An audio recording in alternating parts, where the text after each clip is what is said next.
అల్లు అర్జున్ కోసం కూడా రేవంత్ రెడ్డి ఈరోజు మాట్లాడడం జరిగింది.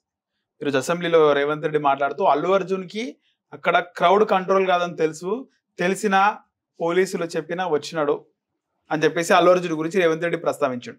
దీనికి ముందు కేటీఆర్ ఒక హీరోయిన్ పేరు మర్చిపోతే ఆయన లోపల వేయించినాడు. చాలా బీఆర్ఎస్ కి సంబంధించిన సోషల్ మీడియా కానీ ఇదే ప్రచారం చేస్తుంది. హీరో పేరు మర్చిపోతే లోపలికి పంపించినారు అని ఏం చెప్తారు? దయచేసి మీడియా మిత్రులు, సోషల్ మీడియా వాళ్ళు ఆ హీరో అనే పదం తీసేయండి. ఎందుకంటే ఆయన హీరో వెళ్ళి ఒక స్క్రీన్ మీద నటిస్తారు. దేశం కోసం జవాన్లు చేస్తున్నారు, ఫుడ్ కోసం రైతన్నులు చేస్తున్నారు, తల్లిదండ్రులు చేస్తున్నారు. వీళ్ళు హీరోలు అవుతారు. కానీ ఏదో ఒక సినిమాలో ఒక మేకప్ వేసుకుని నటించినంత మాత్రాన హీరోలు అయిపోయింది. ఆయన ఎక్కడ కూడా చూడండి, మీరు ఎక్కడ కూడా ఆయన గత 20 సంవత్సరాల నుంచి సినిమా ఫీల్డ్ లో ఉన్నాడు. ఆయన 40-50 సంవత్సరాలు వాళ్ళ కుటుంబం ఉంటుంది. ఈ అల్లు అర్జున్ గారు ఎక్కడ కూడా ఒక ఫ్లడ్ వచ్చినప్పుడు కానీ, కరోనా టైంలో కానీ, ఏదైనా ఆపద వచ్చినప్పుడు రియాక్ట్ అయిన సందర్భాలు ఎక్కడ కనబడతలేవు.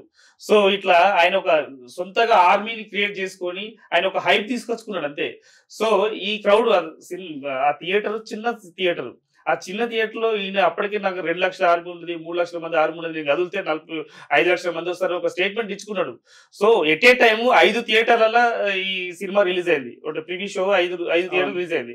5 థియేటర్లు జరిగినప్పుడు ఒక థియేటర్లే ఎందుకు జరిగింది తొక్కిసలాట, ఇక మిగతా 4 థియేటర్లు ఎందుకు జరగలేదు తొక్కిసలాట? ఎందుకంటే ఈయన ఒక హైప్ క్రియేట్ చేసుకోవడానికి. అంటే అది చనిపోవడం ఒకటి దురదృష్టకరం, ఈయన రావడం వల్ల మాత్రమే అంటే చనిపోయాడు అని చెప్పి భావిస్తారు. ఎందుకంటే అక్కడ క్రౌడ్ అనేది, ఇప్పుడు ఆర్మీ అనేది అక్కడికి రావచ్చు అంటే, ఇప్పుడు సినిమా టికెట్ తీసుకున్న వాళ్ళు కొంతమంది అంటే ఆయన చూడడానికి చాలా మంది వచ్చారు.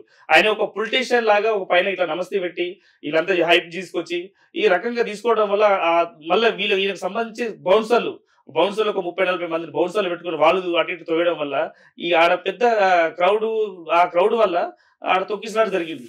ఆ తొక్కిసలాటలో కదా పాపం ఒక చిన్న 9 years శ్రీతేజ్ అబ్బాయి ఇప్పుడు కూడా సీరియస్ ఉన్నాడు. వాళ్ళ మదర్ చనిపోయింది. ఇప్పుడు అంటే వాళ్ళ కుటుంబం అంతా విచ్ఛిన్నమైంది. అంటే ఒక సినిమా వల్ల ఒక కుటుంబం విచ్ఛిన్నమైంది. అంటే దీంట్లో వాళ్ళ అభిమానులే, అల్లు అర్జున్ కు అభిమానులే. సో ఈయన గురించి మాట్లాడుకొని మన టైం వేస్ట్ తప్ప ఏం లేదనిపిస్తుంది నాకైతే. ఓకే, అల్లు అర్జున్ గురించి రేవంత్ రెడ్డి ప్రస్తావించింది కదా, కేటీఆర్ వెనకేసుకు వస్తుందంటారా? కేటీఆర్ ఇప్పుడు ఎవరినో ఒకరు వెనకేసి, ఇప్పుడు ఆయన ప్రభుత్వం లేడు, అహంకారంతో ఉన్నాడు. సో ఇంకా కేటీఆర్ వెనకేసుకు రాకుండా ఏం చేస్తారు చెప్పండి? ఇప్పుడు ఎవరో ఒకరు కావాలి, ఆర్మీ ఏమైనా పనిచేస్తారు అనుకుంటున్నాడు ఆయన. ఈ అల్లు అర్జున్ ఆర్మీ కేటీఆర్ పనిచేస్తారు అనుకుంటున్నాడు. ఎవరికి పనిచేయరండి, ఎందుకంటే ప్రజలు నిర్ణయిస్తారు. ప్రజల అభిష్టం మేరకు. ఇంతెందుకండి, ఒకవేళ ఈయనకు అంత అదున్నది అనుకుంటున్నారు కదా, ఒక సిరిసిల్లను మరొకసారి రిజైన్ చేయమని చెప్పండి. రిజైన్ చేస్తే డెఫినెట్లీ ఏందో ప్రజలు నిర్ణయిస్తారు. కేటీఆర్ రిజైన్ చేయమని చెప్పండి. 101% ఓడిపోతాడు. నువ్వు ఒకసారి రిజైన్ చేయమని చెప్పండి. ఆయన దమ్ము ధైర్యం అది ఉంటే, ఇంతగానో ఉంటే నీకు సిరిసిల్ల రిజైన్ చేయమని చెప్పండి. రిజైన్ చేస్తే అప్పుడు ప్రజలు ఏం నిర్ణయిస్తారో అప్పుడు మరి రేవంత్ రెడ్డి ఏదో ఇదేదో తెలుస్తుంది. కావాలంటే రాజీనామా కూడా చేస్తా అంటాడు కదా అసెంబ్లీలో అంటుండు. ఆయన రాజీనామా చేయండి. రాజీనామా చేస్తే డెఫినెట్లీ గా ప్రజలు హర్షిస్తారు. ఏ విధంగా ఆయన బుద్ధి చెప్పాలో చెప్తారు. ఆల్రెడీ బుద్ధి చెప్పినా కానీ బుద్ధి వస్తలేదు. ఇంకా మేమే అధికారంలో ఉందని చెప్పి వీళ్ళని ఇన్ఫ్లుయెన్స్ చేసుకుంటూ ఉంటుంది. కానీ దానికి సంబంధించిన ఏమంత లేదు. ఆయన రిజైన్ చేయడు, ఇది ఎందుకంటే మాట్లాడి ఒక 4 సంవత్సరాలు మాట్లాడు, 4 years అవుతా ఆయన మాట్లాడడానికి కూడా అవకాశం ఉండదు. ఒకవేళ జైలుకి వెళ్తే ఎన్ని రోజులు ఉండే అవకాశం ఉంటుంది కేటీఆర్? జైలు అనేది ఎన్ని రోజులు అంటే, జైలుకు పోతే ఎన్ని రోజులు అనేది depend on investigation. Chandrababu Naidu ఈ రోజు ఏంటంటే కేసులు తీస్తారా? ఈ రోజే తెలిసింది ఏంటంటే ఈడీ కేసు కూడా ఎంటర్ అయింది. ఈడీ వాళ్ళు కూడా నోటీస్ ఇచ్చే అవకాశం ఉందన్నారు.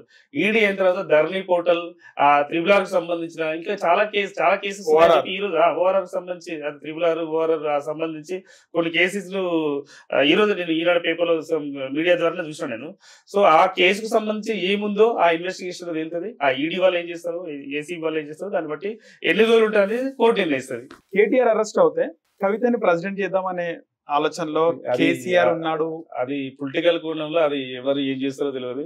ఇక అదంతా వాళ్ళు పొలిటికల్ చూసుకుంటారు, మనకు సంబంధం లేని విషయం అది. ఓకే, నిన్న మల్లారెడ్డి అసెంబ్లీలో మాట్లాడిన మాటలు మీరు చూస్తుండొచ్చు. మొన్న రియల్ ఎస్టేట్ డౌన్ అయిపోయింది, మొత్తం ఆగమాగం చేస్తుంటారు రేవంత్ రెడ్డి.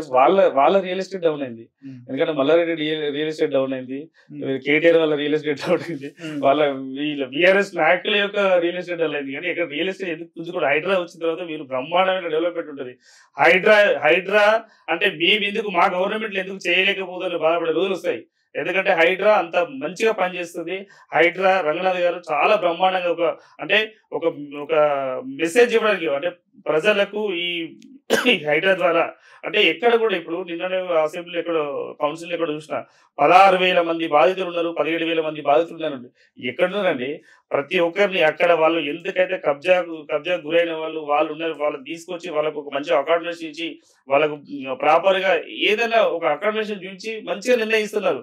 మంచి నిర్ణయంతో ముందుకెళ్తుంది. సో ఏదో అవాకులు చవాకులు చెప్పినంత మాత్రాన ఇది కాదు. డెఫినెట్లీ మంచి ప్రోగ్రామ్ హైడ్రా అనేది చాలా మంచి ప్రోగ్రామ్. సో చాలా బాగుంటుంది. రియల్ ఎస్టేట్ కూడా ఫ్యూచర్ లో చాలా బాగుండబోతుంది ఉంటుందని చెప్పి భావిస్తున్నాం. రైట్ అండి, ధన్యవాదాలు.